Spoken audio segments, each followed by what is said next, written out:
Everyone wants more rotational power. Golfers want more clubhead speed, hitters want more bat speed, pitchers want more rotational velocity. But most athletes chase power the wrong way. They try to get stronger before they build the mobility and stability required to actually express power. Today, I'm breaking down the physical qualities that separate powerful rotational athletes from everyone else.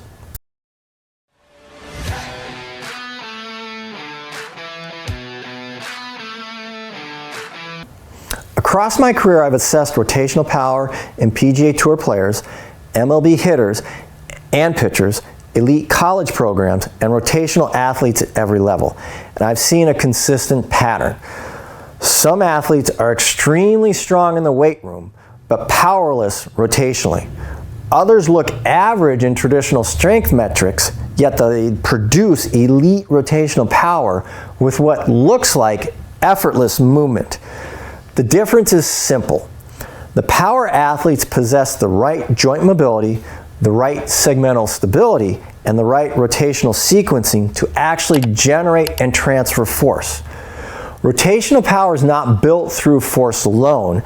It's built through the physical qualities that allow force to be transferred efficiently.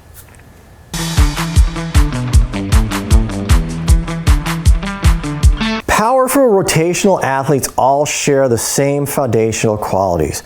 They have correct joint mobility, especially in the hips and thoracic spine. They have segmental stability, particularly through the lumbo-pelvic-hip complex and the scapular complex. They sequence rotation efficiently, pelvis first, then torso, then arm or implement. They possess strong eccentric deceleration to control the forces they generate. And they've built rotational strength, not just linear strength. These qualities create the biomechanical environment where power can actually happen. Without mobility, the athlete can't rotate. Without stability, they can't transfer force. Without deceleration, they can't absorb force. Rotational power is the result of all three.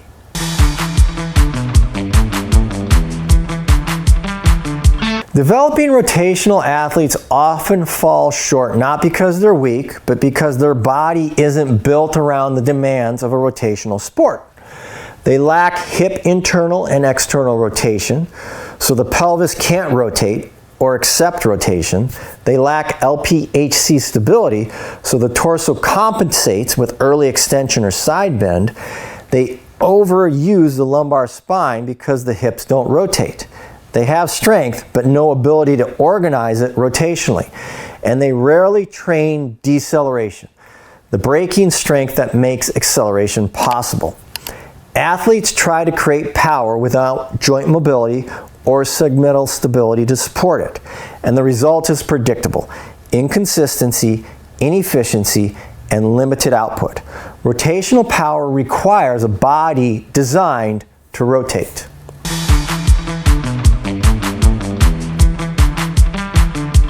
I worked with a PGA Tour player who struggled for years to add clubhead speed. The missing link wasn't strength, it was thoracic and hip mobility. Once we addressed those limitations, sequencing improved naturally and clubhead speed increased almost immediately. I evaluated an MLB hitter who had elite strength numbers but inconsistent barrel speed. The reason? He couldn't internally rotate through his trail hip. Every swing shifted laterally because his body couldn't rotate through the hip. Once we improved hip mobility, his rotational power and consistency increased. A pitcher I trained had impressive lower body strength, but his pelvis stalled early because he lacked thoracic mobility. The arm had to take over. Once his rotational mobility improved, his sequencing improved, and velocity followed. These examples all point to the same truth. Rotational power is only possible when the athlete has the physical qualities to support it.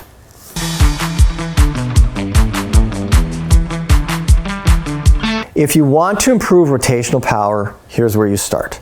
Improve joint mobility, especially hip internal, external rotation, and thoracic rotation. Build segmental stability. particularly in the lumbo-pelvic-hip complex and scapular region.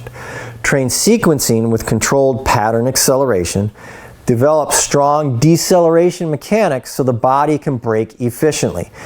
And build rotational strength aligned with the specific demands of the sport.